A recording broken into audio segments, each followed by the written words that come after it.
You're listening to the RMPodcast, the official podcast of Red Moon Productions. Here are your hosts, Brandon Davidson, Keith Cheatham, and Sean Sebastian. Enjoy.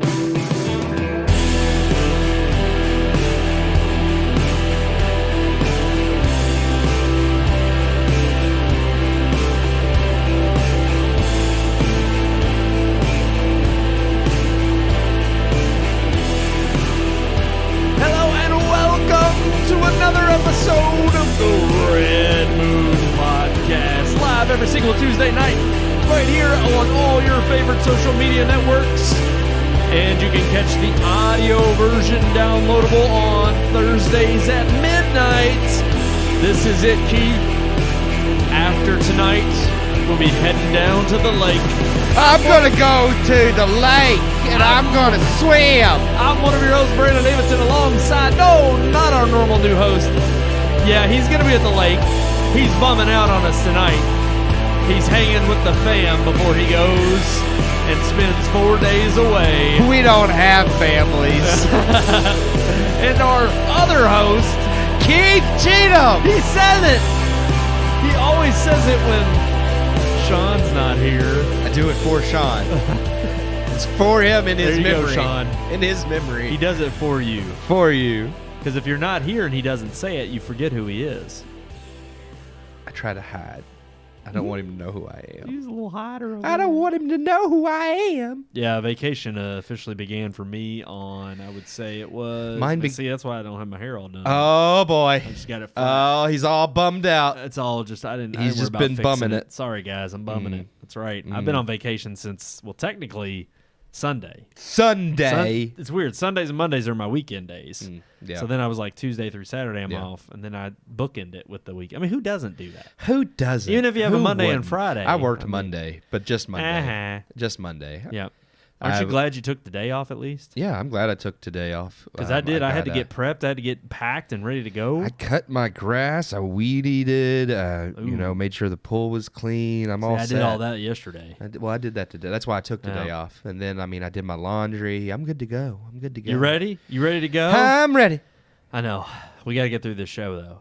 We do. All right. That doesn't mean it's going to be any We're less. over. We're done. Right. Nope. We're going to the lake. Let's just head to the lake.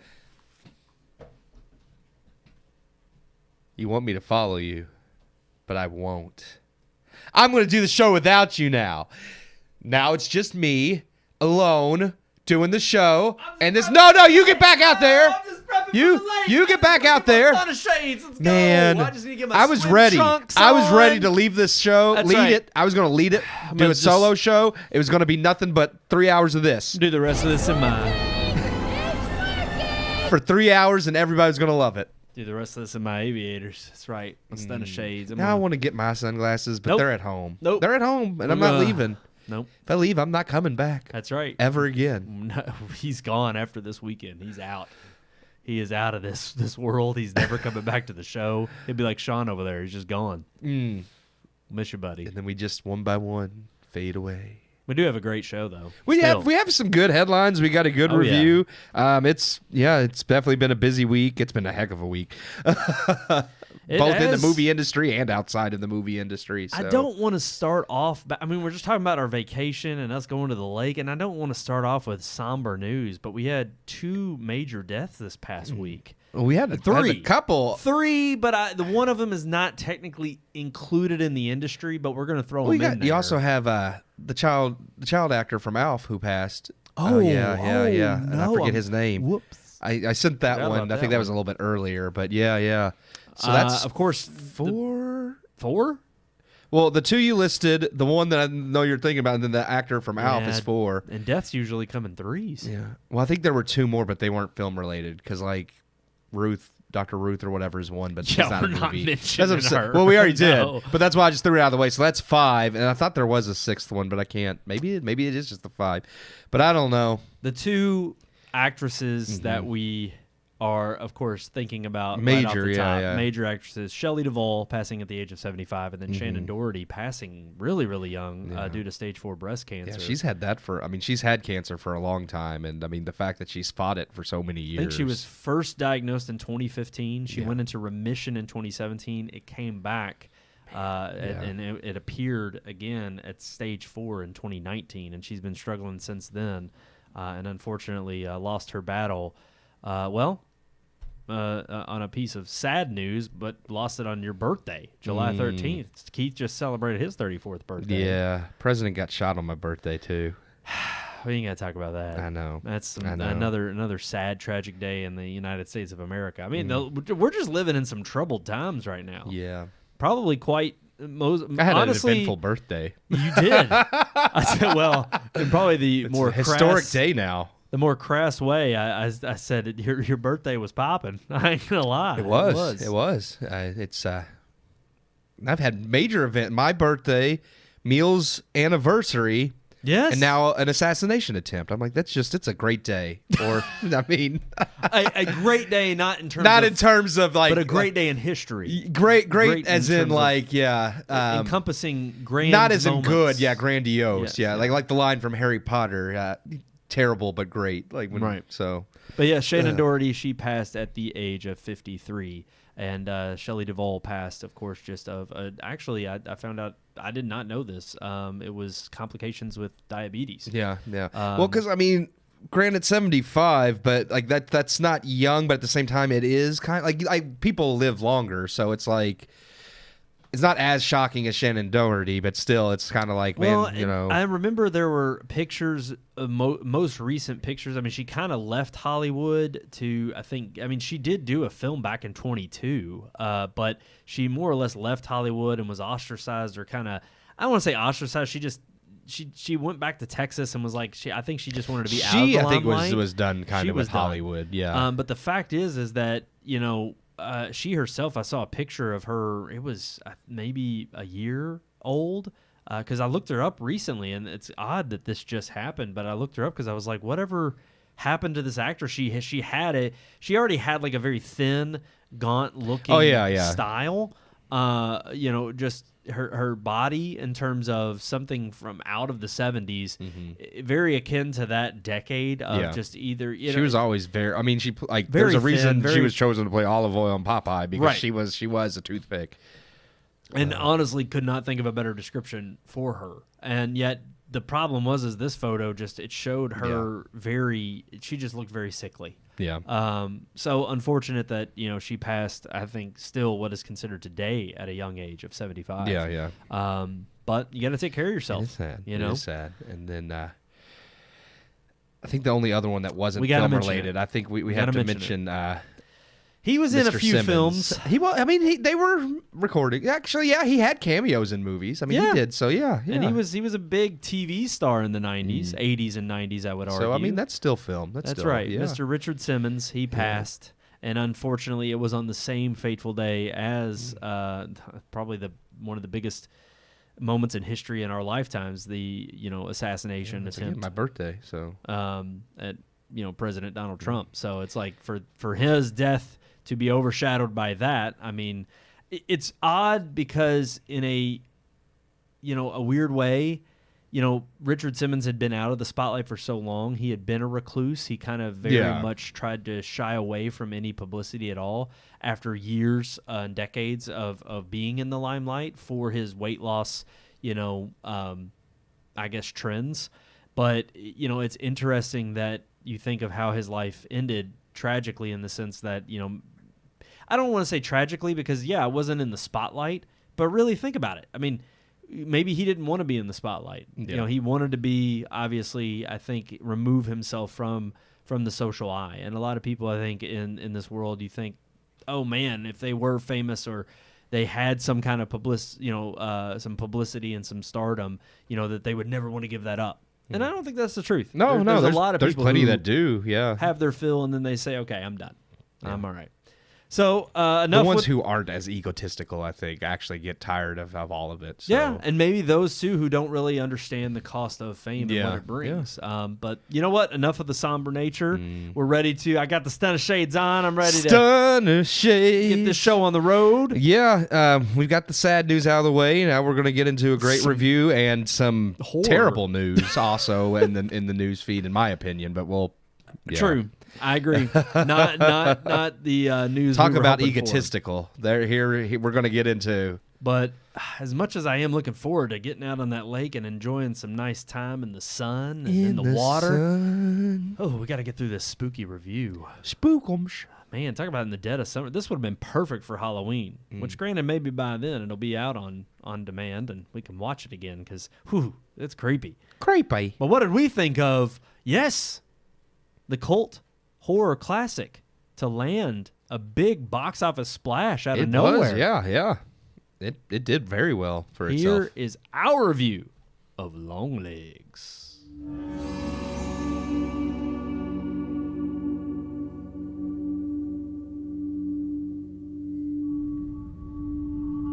After walking away from last week's Maxine disappointed, Hollywood surprises us with another indie horror original that has blown Maxine clear out of the water. Longlegs, from writer and director Osgood Perkins, has blown past original estimates to garner a $22 million opening weekend, already earning twice its budget back and landing in second place, beating Despicable Me 4. Not bad for an R-rated horror film. Starring Micah Monroe as FBI agent Lee Harker and Nicolas Cage as the satanic serial killer Longlegs. Lee is brought into the ongoing investigation surrounding a series of murders after showcasing possible psychic abilities. Lee's investigation into Longlegs uncovers horrific secrets. Longlegs is without a doubt the best horror release so far this year, delivering where I felt last week's Maxine failed. Perkins' story is original, suspenseful, disturbing, and horrifying. While both films utilize religious themes, Longlegs does so effectively, using the occult and Satanism to instill fear, painting it for what it is, evil. With a smartly written and tight script, the movie isn't unpredictable, but it holds you on the edge of your seat even when you know what is coming. The creative way the story unfolds and how Perkins gets us there while scaring and unnerving you makes for an effective horror experience. Fantastic performances from both Monroe and Cage alike also sell the story and drive the film. Monroe is socially awkward, standoffish, yet smart and capable. She has character flaws she works to overcome to stop the evil she's faced against. Cage is weird, creepy, and chews the scenery while also being unsettling enough to still terrify. Alicia Witt, who plays Lee's mother Ruth while a smaller yet equally important role, likewise delivers just as good a performance. With a strong story, writing, and performances at its core, Perkins also delivers an ambience and cinematography. Set in the 90s with flashbacks in the 70s, set pieces are well done for both eras, and brilliant camera work and cinematography sets both time frames apart. Feeling like a blend of Silence of the Lambs and Robert Eggers' horror like The Witch, Longlegs is unnerving visually as well. Longlegs is another refreshing modern horror film to add to the small but growing releases that seem to only come ever so often, amongst the large sea of schlock.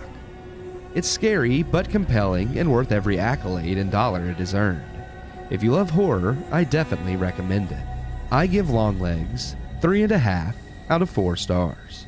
Wow. I liked it. It was good. It was 3.5. hilarious. It was terrifying. 3.5 out of 4 stars I did. for Longlegs. That was I liked it. That was I a liked very good movie. Um, Sean, he did give us our score, even though he's did. not here tonight. He also he told us 3.5 as well. he did. He out went of 4 along stars. with it. I am going to go to 3 Okay. out of 4 Fair. stars. That's fair. I enjoyed it. Thought it was great. I think we all walked out terrified Yeah, of that movie. Very unsettling. Indeed. Very much I thought your review summed it up very nicely. Nothing that you don't expect, but the way in which the story is told is done creatively enough and in new ways. Again, that's in the days of whether it was the slashers in the 80s, or I would even argue what we have seen with Robert, Eggers recently, with some of his films. It's like there's certain aspects that you have to transform the genre, and I think that I would even argue for something that is more intellectual, sophisticated horror like Beau is Afraid. Which is more psychological thriller, I guess. Is that was Ari Aster, right? Yeah. And man, Midsommar, Ari Aster is. I haven't seen Hereditary yet. I know. Everyone keeps telling me I need to. That's actually where I was going to go. Yeah. I was going to put this more in line with Ari Aster's work because to me, Hereditary very much there's a lot of parts in that film that are, I think, equal to what this one. Okay. Again, because I don't think you've seen Midsommar, but I would No. put that above this too, as far as like unsettling and suspense and tension. Like not even direct, like in your face horror. Just the way it's done is just so unsettling. And funny because I would put this above Hereditary. I mean, those are movies that I think they're worth watching. Once. Yeah. And I don't think enjoying is the right word. Enjoying being freaked out and or more or less while you're watching it, just being like, "What the hell I've watched is going on?" Midsommar more than once. So well, you all for watched sure. the director's cut too, didn't you? You saw I've it seen in theaters. both. I've seen both. And y'all Yeah. said the director's cut's better, isn't it? The director's cut is actually what we saw in theaters because it came back out in theaters, and that's when we went and saw it. Did not know that. And I actually like, maybe because I saw it first, but I did like it better. I've seen the theatrical version since as well. But I mean, yeah, I like it more than Longlegs, but that doesn't take away from Longlegs, in my opinion. I especially coming off of Maxine, I just thought like, because I mean, I would say I like Longlegs more than X, maybe not Pearl, but X for sure. Thinking about some of the more recent, like really good horror films that we've reviewed, like Barbarian, which Barbarian was better in my opinion. But I mean, again, there's a lot of original horror films coming out that not a huge flow of them, but it's nice to have like one or two sprinkled throughout the year compared to like Smile 2. I like Smile 1, but I'm not like it's whatever. It's just another like horror. Like it's going to be like Insidious and The Conjuring. It's like they're just going to run it into the ground and it's not going to be worth the poo. And it's weird you bring up Barbarian because I would agree with you, but I think also I liked it better simply based on the fact that it just, I don't know, it's a style that I could watch over and over again. I could watch Barbarian more than this. Yes. Yeah. And this one is I've definitely got to be in the mood for. Yeah. Because even as much as we compared it in the review and even as we were walking out of the theater to Silence of the Lambs, I can watch Silence of the Lambs more than I can watch this is, I think, a little bit more straightforward horror, whereas Silence of the Lambs is more thriller-esque. I mean, there's horror elements in it, and it is considered a horror film, but I feel like, I don't know, like Silence of the Lambs is really, really well done. There's a reason it got, that Best Picture. So I don't foresee that with this, just because it's not the most original. It is really good, but I mean, this doesn't scream like when Silence of the Lambs came out, and into this day it just holds up really well. Not that I think this won't hold up, but no, but it definitely is more of your obscure type of film that I don't think even horror genre, unless you're really into filmmaking or films in general, and you watch a lot, I don't think your casual moviegoer is probably going to give this one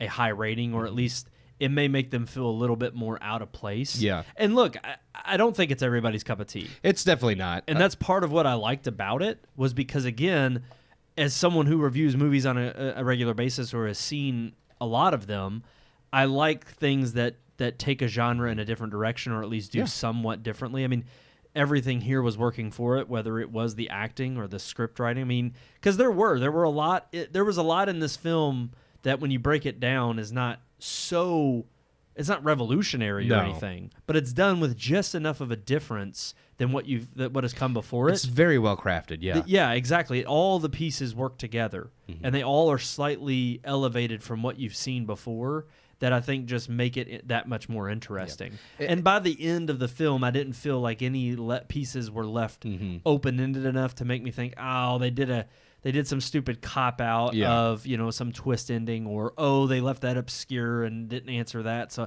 no, it is. It's very much, when you think about it and you connect all the dots, it is pretty much more straightforward. It's not anything completely, original, but at the same time, it is also outside of what we have as, mainstream horror right now. And I agree. I think people who are kind of just like the mainstream horror, just it's Halloween, I want to get scared or watch something crazy, like the terrible Halloween movies, or people who like Saw and The Conjuring, or the people who flock to those movies and keep making those movies earn money. I agree. I think a lot of that audience may be put off by this because it is something a little bit more different, and it does have that more unsettling nature. I think some people will either scoff at it because it's not to them scary, because I know people who only think of scary as like Freddy Krueger with the knives or Saw with the bits being pulled apart, and I'm like, to me that's not scary. That's just gore. Yeah. And gore's not scary to me. So to me, I'm like, no, I'd rather have something like this that's unsettling, or Paranormal Activity, which is really unsettling. And I know some people laugh at that. It's like, it's just cabinets moving. It's like, no, it's what it represents and the unsettling. Like, 100%. Again, it's like, to me, gore is not scary, but everybody has different,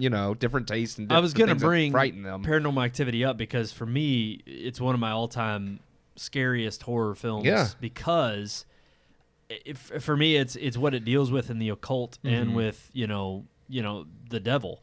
And I think that again, if that's an area that you think is best left untouched, I'm not going to try to sway you into watching this film.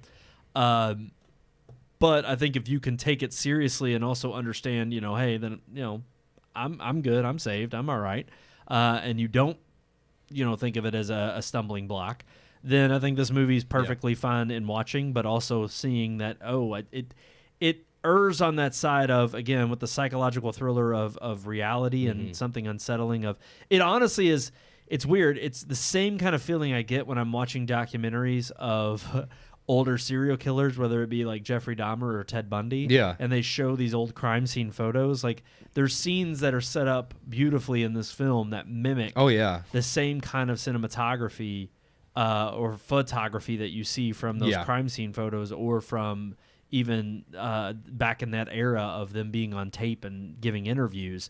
And so for me, it captures that essence really well, and adding in that touch of the occult and the real world of what I believe to be, if you toy with it and mess with it, something that is demonic. Yeah, it's like bad things will happen, and absolutely, I agree. I think it handles that's it. Not everybody's cup of tea. It's not, but I mean, I appreciate that this movie takes this seriously too, because that was the difference between this and like Maxine last week, where we kind of laughed. It's like, it wasn't even that Maxine didn't take it seriously. It just, like I said in the review last week, it was very pedantic, and you could tell, like you said, it's like you could tell the people making this movie didn't have a clue or iota about religion or faith. And it's like, it did become something laughable because it was so generic and pedantic. Yeah. With this, it's one of those things where they do take it seriously. They treat it as something frightening and a threat. And it's done in a way that it's not laughable. It's creepy. I mean, yes, there are some scenes with Nicolas Cage who did a really good job that I think they wanted to bring some of the tension by making him a little bit humorous with how like off and quirky he was, but it always got right back into being creepy. Like, he would go into doing something weird that you would kind of laugh at because he was a weirdo, but then it would end with him just being disturbing because you'd be like, oh crap, yeah, he's unhinged. This isn't just oh, look at the weird guy, let's laugh at him. It's like, oh crap, like, I'm kind of afraid of the weird guy, he might kill me.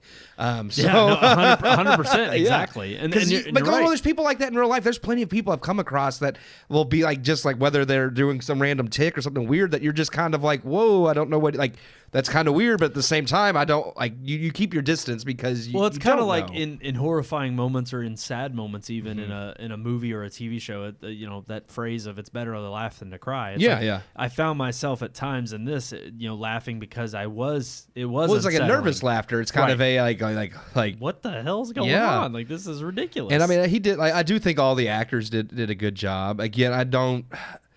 Nothing like, I think, above and beyond, but they all sold the roles really well, and they were good in them.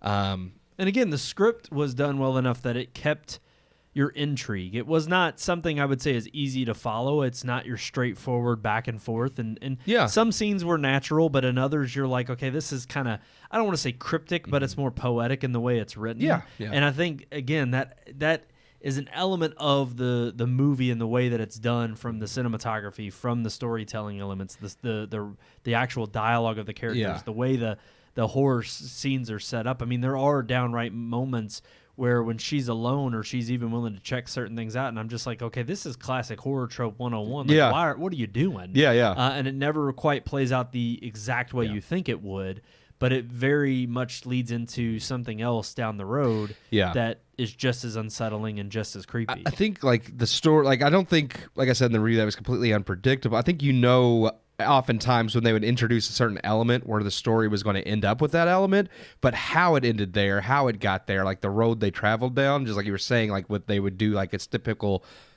horror trope. It's like those were the things that were done well, that were different enough, that kept you invested. Because while you may predict, oh, this character is going to be involved somehow, or this is going to happen to that family, it's like how it comes about. It was what was a little bit more unexpected and kept me intrigued. I was like, okay, I didn't think that was the route they were going to take to get there, but it was good. So. Yep.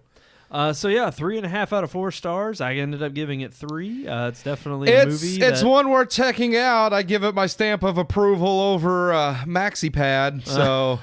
That was last week's review. Yeah. I was gonna say that was a little bit of a letdown. And Yeah. we don't know about Osgood Perkins here. We don't know. He's done other movies, and his other ones aren't very good. Like, I was surprised when I looked up his filmography. I was like, huh. So maybe this was a one-off, or maybe this was just him getting. Maybe just took a little bit more time with this one and working it out. But we'll see what else is on the roadmap for him. No doubt this is at least gonna burst him into the stratosphere of, I think getting a little bit more mainstream and seeing what else comes from whatever endeavor he embarks on next. So we'll see. That's another good move. I mean, we've had a string of some pretty dull movies, so it's nice to have one that was entertaining. True. Yeah. Oh, absolutely. And again, I was thoroughly surprised by this one the same way as I was with Barbarian and Walking Out of the Theater. Yeah. And I'm hoping, our next couple movies seem promising, so hopefully we have a couple good That's reviews. Right, we're going to be at the lake, but we're going to go see Twisters. I'm ready, man. I'm ready too. for Twisters. If you feel it, chase it. You were supposed to say it, but you didn't. You're ruining it already. Now I don't want to go see it. I'm sorry. All right. I'm sorry. Let's move on to our... I'm sorry. I should have had some headline, or should have had some sound bites from Twister already on that. Oh, you should. Why don't you? You need the first one. Should watch that while we're at the lake before we go see the sequel. We should do that. It's a suck zone. I know Sean's already watched it, but we should make him watch it again. That's right. Sean, you're watching I it wanted again. to watch it before I watched the second one, but I never got the time. So now I'm just going to put it on the hard drive and be like, we're going to watch this. I like that idea. We're going to watch it. We're going to turn it on. Night 1 tomorrow. All righty, guys. Let's move into our headlines.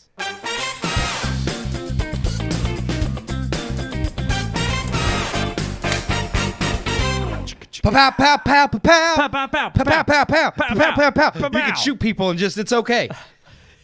That's a good segue into our... I mean, that's not true. I don't mean that. But apparently when you're Alec Baldwin, you can shoot I people guess so. and it's okay. When you know the right people. Yeah. That's right. Yeah. Alec Baldwin's Rust case was dismissed. Oh, Baldy. Surprise. Surprise. Yeah, not really. I mean... What? Go ahead. Just Baldwin. just that's it. That's just it. Baldwin. Just the whole thing, like the complete, not even just dismissing the case, but like it's like now like they can't pursue it anymore, and I'm just like I know. It's yeah. He gets away scot-free. This is the end of the road. Like I know there were back and forths where like they dropped the case and someone else picked up the case, and there was just a lot that went on where it felt like maybe something would come of this, and then finally we get to this judge, New Mexico's. I would say I'm going to go ahead and read the article here. I have 3 of them. I didn't know which one you were. We're going to kind of blend them all together. Okay. I'm going to read the Daily Okay. Wire one because it just kind of sums up what happened. Yeah. Santa Fe Judge Mary Marlowe Summer dismissed the involuntary manslaughter case against actor Alec Baldwin on Friday after ruling the prosecutors hid evidence from Baldwin's defense team. The ruling came on the 3rd day of the trial in New Mexico's 1st Judicial District Court after Baldwin attorney Luke Nikas accused prosecutors of deliberately withholding bullets that were turned over to the investigators earlier this year. Summer said that the state was highly culpable for its failure to provide discovery to the defendant, and the dismissal with prejudice was warranted. The late discovery of this evidence has implicated the fundamental fairness of the proceedings, she said. There is no way for the court to right this wrong. The sanction of dismissal is the only warranted remedy. Baldwin had faced up to 18 months in prison if convicted of involuntary manslaughter after a firearm that he was rehearsing with in 2021 on a film set fired a live round that killed cinematographer Helena Hutchins. Summer pulled on put on blue latex gloves, cut open a manila envelope that contained the bullets, and looked at the previously unexamined evidence. Nikas claimed that prosecutors intentionally buried the evidence by putting it under a different case with a different number. Unfortunately, that means that, like Keith just said, this case not only being dismissed, Alec Baldwin cannot be brought up on these same charges. Yeah. Well, in fact, the one prosecutor had resigned when she found out because she didn't know about that evidence that had been. And again, because the defense was not told about the evidence, they could not build a defense. Like that was withholding evidence. So, and I'm just like, whoever, like, and again, it's incompetence on many sides. I don't think it is. But it's also, I think it is a little bit. But I'm going to go the conspiratorial route. That somebody did it on purpose. But this being a high-profile that's true case, too. That somebody intentionally hid the evidence. Yeah. No, I think what it was that they intentionally hid it, knowing that it was going to come to blows with the judge. That it was hidden, and that they knew this case would be dismissed. That's my point. They intentionally hid it to keep it from. Yeah. So I think, I'm erring more on that side because of this revolving around Alec Baldwin. Hannah Gutierrez-Reed, the armorer on the set. She's already convicted. She's already serving prison time. Yeah, that's what I say. They got their person. They're like, well, it's her fault. We got a patsy. Why do protect Alec Baldwin? And yet he's the one that shot the gun. And it's funny because the prosecutor who did resign because of this, trying to uphold her own integrity, now granted, I'm not necessarily calling her out because she resigned and she was only brought onto the case back in April. Yeah. I mean, the fact that this case has been going on since 2021, the incident when it happened, is insane. It's ridiculous. We're literally in 2024, almost 3 years later. It would have been 3 years in October. And it's just insane to me that this case was finally brought, and now all of a sudden it got thrown out 3 days into trial. Yeah. I mean, how many wasted man hours and time? The prosecution, and that's the thing. If it is the fact that they were just grossly incompetent, that does say more about the states. Well, I don't know what's worse judicial proceedings, whether it would be intentional or incompetence, because then if it's incompetence, then the government's wasting your taxpayer money on idiocy. They can't. But if it's intentional, I mean, this really should have been a simple shut and close case. As far as he was culpable because of the fact that he fired the gun. There's literally no way in which you could argue all you want about the evidence being brought forward at the time that it was. And granted, look, I'm not going to say that the judge made the wrong call because of this, evidence being hidden from the defense. But at the same time, I'm also not going to sit here and say that rules out the fact throw that out that evidence, because I feel like you don't need that evidence to convict him. It's like true, and that's what's weird to me too, because obviously, at the least, like we're saying, manslaughter. It's like, maybe it was accidental. I don't think he intentionally killed her, but he pulled the trigger, and that's already known. That's manslaughter. Like, that's just a fact. So even without the evidence of him waving the gun around and playing with it, there's a lot of other evidence stacking up that he did not properly handle a gun. He didn't have to be horseplaying it to know that he didn't check it, he didn't dry fire it, he didn't do anything other than and it's funny because that's what I think is so damning, is that the prosecutor who did resign just before this evidence came to light, she admitted that. Yeah. She said, I do believe he was horseplaying. Yeah. He clearly was, test firing with the real gun, whether he should have not or not, whether he thought it wasn't a prop at the time, because it obviously had a live round in it, and it was a live gun, and it fired a real bullet. So the fact that he was test firing and being callous bullets about on the set. Oh, I know. And look, that's why I believe he should be charged, as well as who already is convicted and charged, who already was convicted. I'm not saying that she doesn't deserve to be charged either, Hannah Gutierrez-Reed, but I think they both do, and I think she just became the patsy. It's like they both are guilty, but because Alec Baldwin's Alec Baldwin, they're like, well, as long as we charge her, we got our blood, our pound of flesh for this murder, and we'll just, but Baldwin gets to walk free because he's Alec Baldwin. That's right. And that's what I really think happened here. I think there was negligence on the part of whether there was a backroom deal. I can't go into that. But again, the conspiracy side of me says that the prosecution knew better, and they knew how to throw this case. and they knew that this was going to be a high-profile case, and instead of, I mean, look, this goes all the way back to the original district attorney throwing out the case or not trying it and saying, oh, no, we're going to drop these charges, and then they later came back and refiled the case, and I think that was because they were catching heat from Helena Hutchins' family. And, of course, in this circumstance, here it is, the actual man that killed their daughter and her widower's wife. You know, it's like, it's sad that in this day and age, we have instances of again, just injustices taking place because you're a high-profile celebrity. And that's what kills me about this is,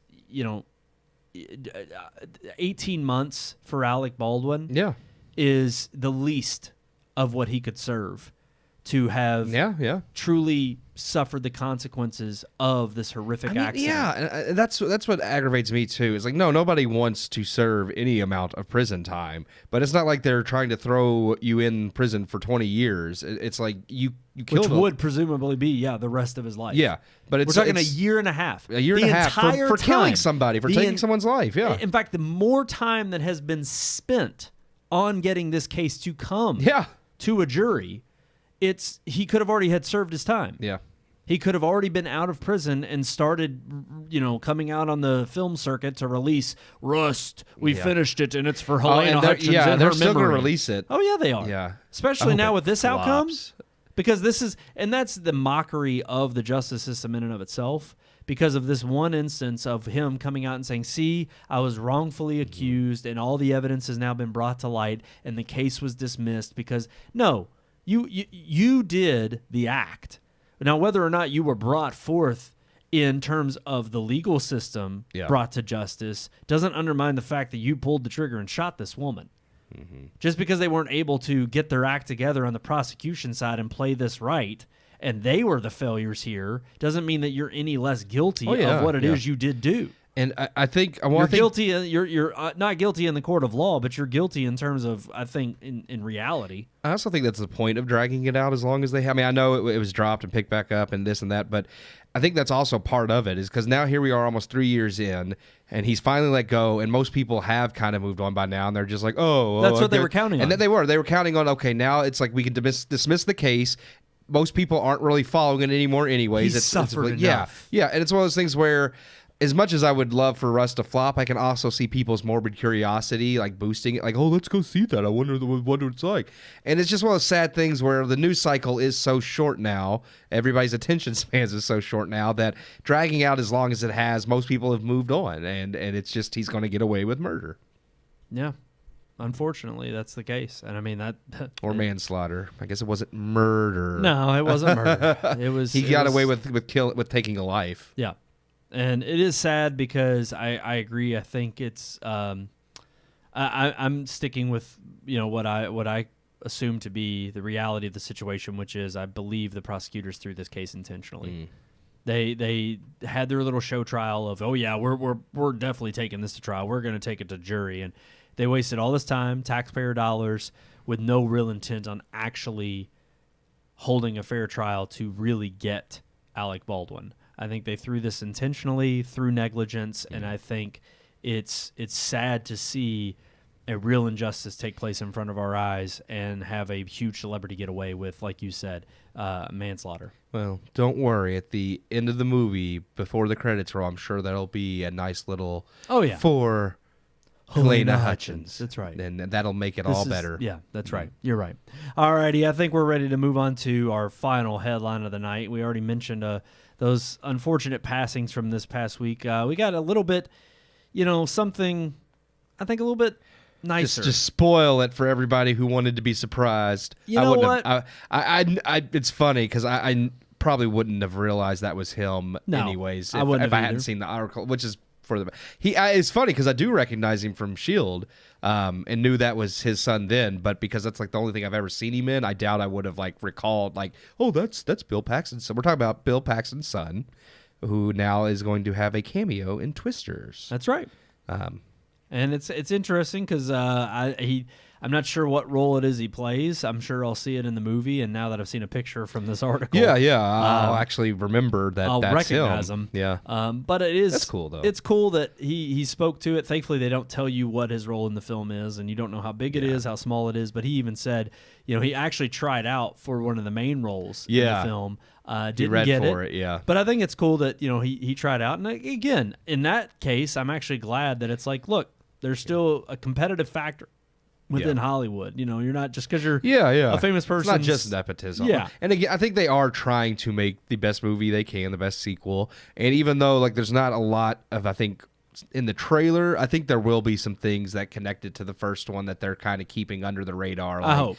So I mean, we'll see. Well, it'll be interesting. It's just such an iconic '90s movie. It is. And it is. It's just a great. Again, that one of those back then was like the destruction films were huge. Yeah. I mean, whether it's this Dante's Peak, Volcano, which is just Dante's Peak. Yeah. They did. I think they did one called Tornado. Probably. It was terrible. But I mean, they had disaster flicks. And then Roland Emmerich saw that and said, "Let's do that only forever on a global scale, and it's gonna be terrible." It's like Independence Day was good, and from there, 2012, Moonfall, The Day After Tomorrow. Yeah, Day After Tomorrow was really kicked it off. From there, it was disaster film after disaster film. And he even did. I mean, Independence Day was fantastic. Independence Day was good. The Patriot was good. Those are like his only two good movies. It's true. And then he did Godzilla, and that was terrible. Yeah, that was Matthew bad. Broderick. The 2000s. Yeah, Godzilla. 99. 99. Yeah, Matthew Broderick. But yeah, I think it's cool that Bill Paxton's son is reliving this. This role. He said there were times intrigued. on set where he stepped away and he just kind of had to pinch himself because he was just like, "This is incredible that I'm not only on a film set and still getting," because he said the last movie, I forget the name of it, it's in the article and we'll have it linked in the description below, but he said the last film that his dad went and saw, he kind of gave him his approval. He said, he's like, "Oh yeah," he's like, "You got what it takes," and basically was like, "Yeah, you just got to keep working at it, keep doing what you're doing and work hard and you'll make it in this industry. You're ready to go big time." And he said, his dad was, obviously like his best friend, especially in this industry. So the fact that he gets to do this, what he loves to do, I think is cool to see him not only continue his father's legacy, but then to have a film like this that is a direct sequel to one that his father was in. That's pretty cool. Yeah. No, his dad was a standout character in like the first season of Agents of S.H.I.E.L.D. Like it's Bill Paxton. Like anything Bill Paxton's in, he's going to be like the highlight. Let's be honest. That's right. But he played a pretty much a younger version of his father in like the later seasons. So that was kind of cool. Kind of how they did Monarch, Apple TV Plus with Wyatt Russell and Kurt Russell, where Kurt Russell was the older version and Wyatt, his father and son. Yeah, Wyatt Russell and Kurt Russell. The Godzilla series. So it's kind of similar, where it's like one's an older version, one's the younger version, but it's a father and son playing it. I'm like, I like when they do stuff like that. That is cool. Yeah, that's cool. Alrighty, guys, I think we're ready to move on to our final. I think we are. Final topic of the night. That's our storytime segment. Let's get into it. It's story time, where the podcast members tell their stories. You got something ready over there. I wasn't sure what this was. They're coming to get you, Barbara. Not pertaining to right now. I could see the L and then the final D was cut off, so I was kind of confused. But now I see that Night it says of the Living Dead. Living Dead. Yeah, Okay. I was confused by it, but now I know. Yeah, the only problem with this that, one. I have to try to write the titles in such a way that you can tell what they are. But it's been. I forgot that was on there. If I had remembered, I would have been like, "Oh, that's what that is." Yeah. But Sean's gonna be pissed at us. Yeah. He's gonna be mad at us this week. Why? Because we're just flying through the show. Oh. It's not It even happens. 10 o'clock yet. Well, there's only two of us, and our only headline really was Baldwin. Yeah, and we expressed our dismay there, and it came to a true. It was That's how I feel. accurate that time. Yep. Let's talk about something. Let's talk about cheery. something happy. This can relate to the lake. It doesn't have to. I like to relate to myself. Okay, you do that. Tonight, our unique weekly segment, Storytime, is an unexpected fun time.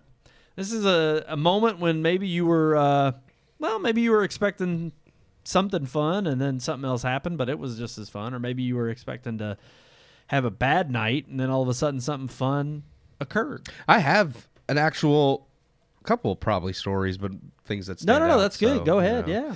So it's funny because I know probably a month or two ago, when me and my sister and her family went to St. Louis and saw the Arch, like that was not like a pre-plan. That was literally, I was sitting Friday night, I was watching SmackDown Friday night, and it was like, I think it was right afterwards, actually, about 11 o'clock, and my sister was like, this is like 3.5 hours away, and they have this and this, and like, I just want to do something. You want to go? And it's like, sure. So we went to St. Louis, and there you go. We went to the zoo and the Arch, and the kids enjoyed it, and it was fun.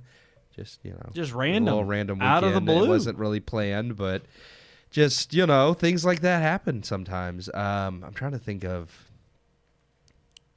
other stories that are just more.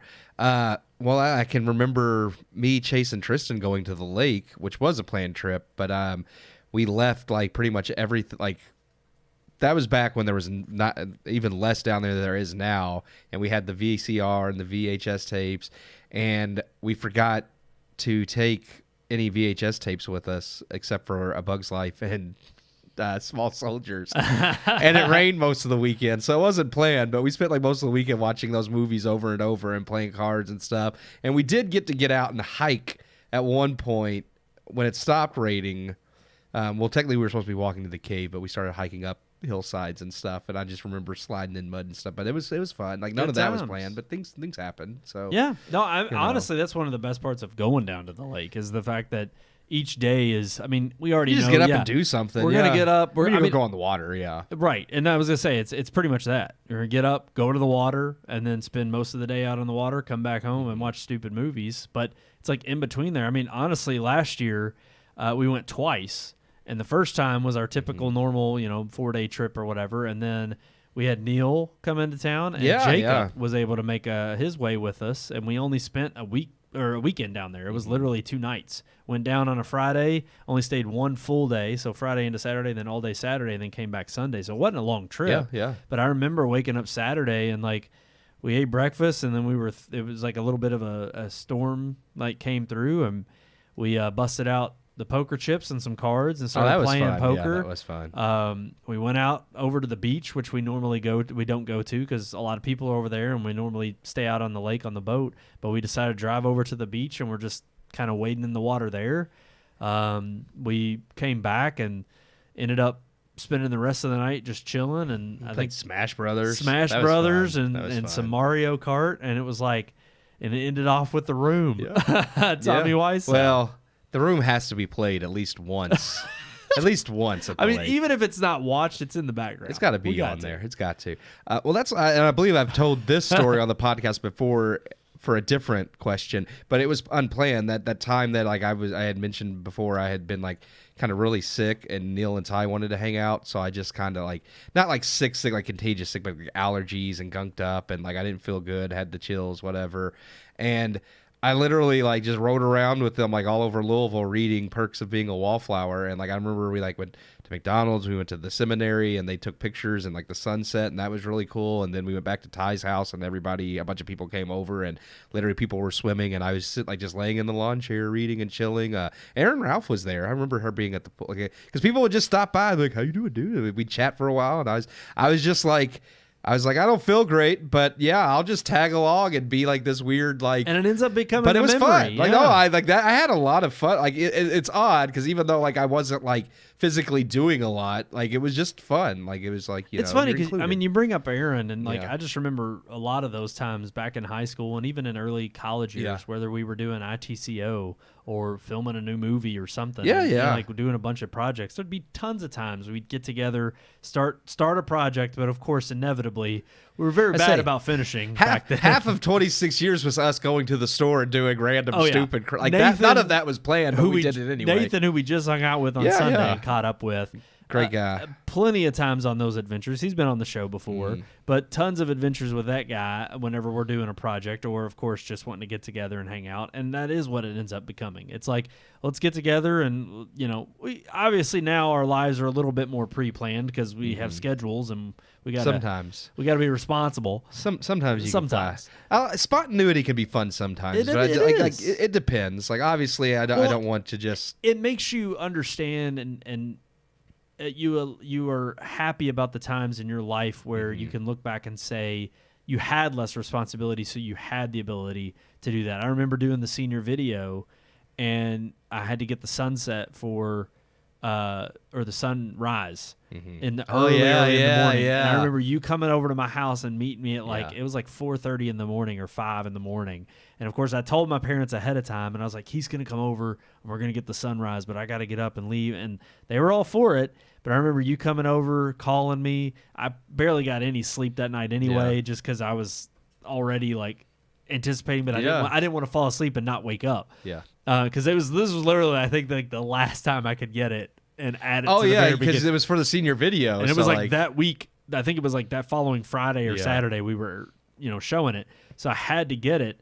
And I remember you meeting in the driveway. We ran over there to the field. I set up the camera, and then like literally all we had to do was sit and record. Yeah. And I knew I had to make sure I had batteries charged. And then, of course, there was a time where I either had to change out the tape or the battery, get enough footage. And, of course, the idea was to like speed it up afterward. But it was just a fun morning, and I think we ended up going and getting like Dairy Queen afterward. I know, we always went to Dairy Queen. We did. We got biscuits and gravy. It was like Dairy Queen or Rallies, I feel like, where there's like we always went to those two. It was. Funny enough, I am going to bring this up because obviously she's married now and probably has kids. But I remember my first date with a girl I dated in high school, Molly. Oh, yeah.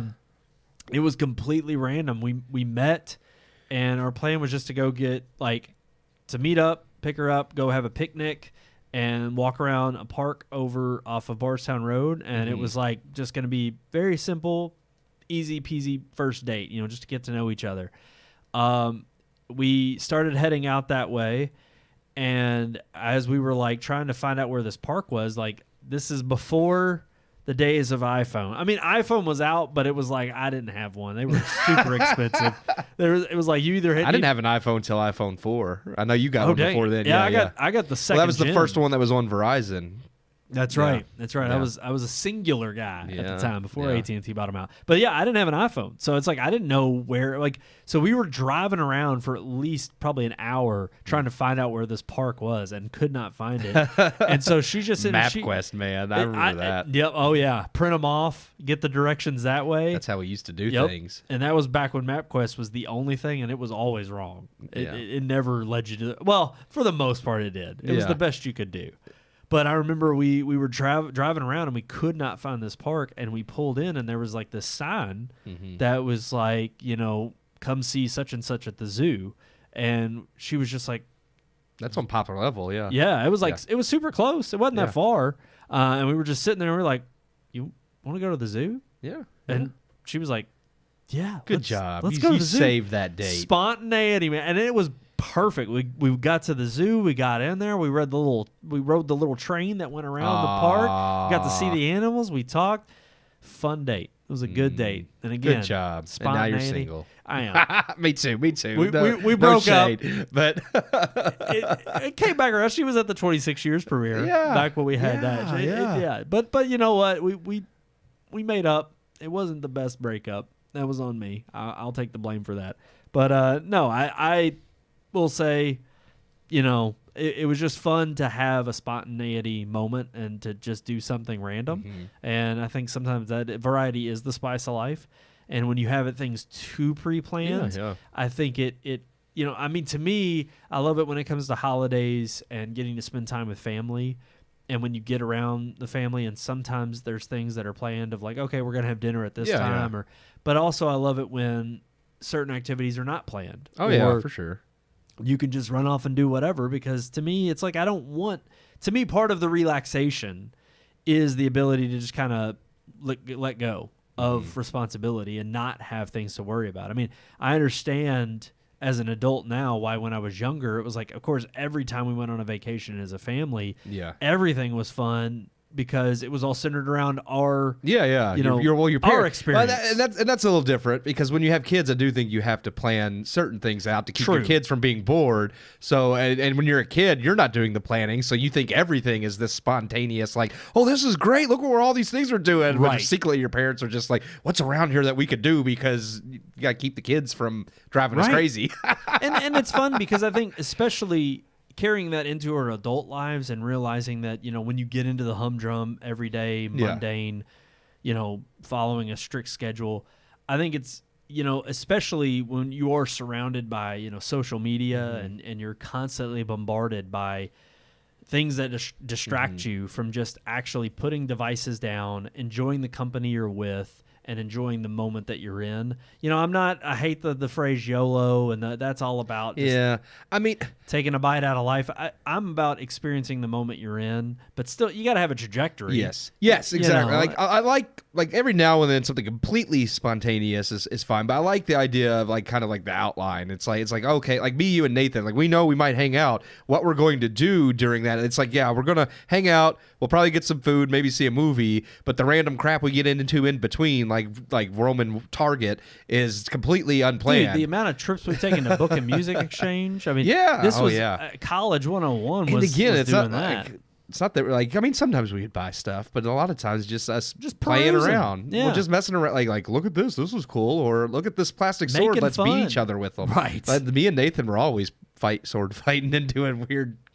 y'all were borderline like deviants. Y'all would go into stores and I be don't like, know I about don't know what they're getting into. Deviants, because we never destroyed anything or anything bad. But I use the term loosely. But we would put like Halloween is always a great because we'd always put the mask on and play with the axes and swords, and Oh yeah, it's like here's some high school seniors in here running amok, and that's the thing. people are just like, what are they doing? It's the funny thing now as a 34-year-old man, I look at and I see I'd do it teenagers again. running around, and I'm like, you know, when teenagers are being teenagers, Yeah. and you shrug it off and like, that's so annoying. But at the same time, then you're like, I don't know. I get it. If me and Nathan went into a store now during Halloween, we'd probably still do it.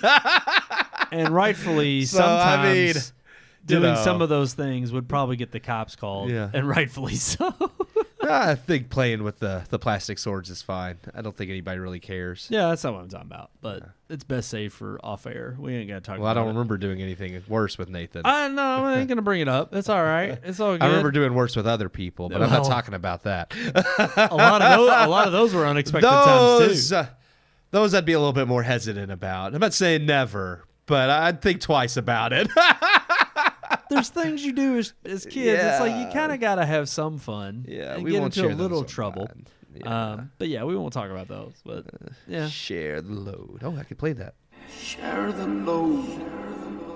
but lots of good times. Yep, and of course that's part of what the fun of the lake is too. Is it's always just a good time to get away, and again, leave the devices back at the where we take them with us. I'd But, say we take our devices. but mainly so we can play music out on the lake, and we try not to be bombarded with emails or with text or anything like that. You mean on the water? Yeah, we don't generally Right. have like devices on the water. I thought you meant in the trailer.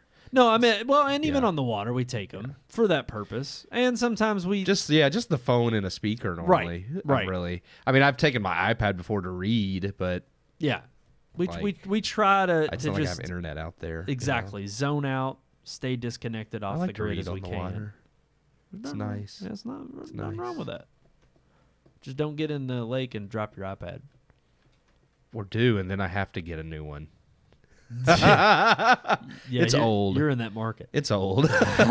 Alrighty, guys. Short episode tonight, as you can tell. We just want to get to the lake. I mean, So, thank y'all for I think watching. it's a combination of that, but I mean, generally, it definitely wasn't pre-planned. I think it's just the only really major headline this week was what we saw, and again, there were other things that were definitely more pressing this past weekend, but we're not.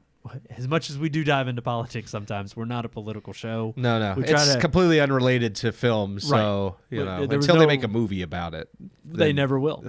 They never probably will. not. But still, Again, don't want to get into that.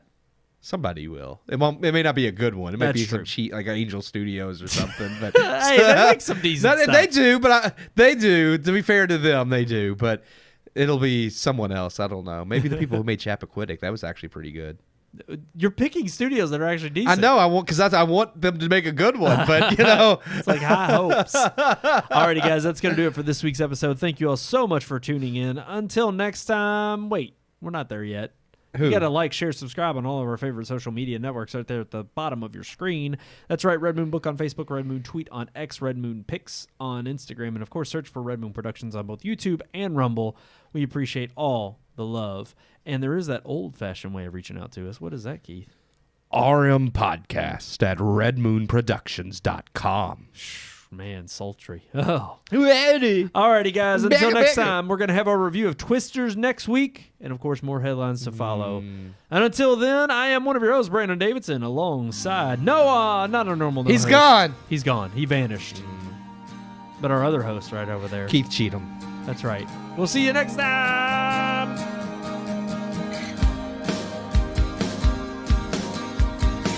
We hope you enjoyed this week's episode. For more reviews, previous podcast shows, and everything Red Moon, visit our website, redmoonproductions.com. You can also like us on Facebook or follow us on Twitter by searching for Red Moon Productions, LLC. We'll see you at the movies.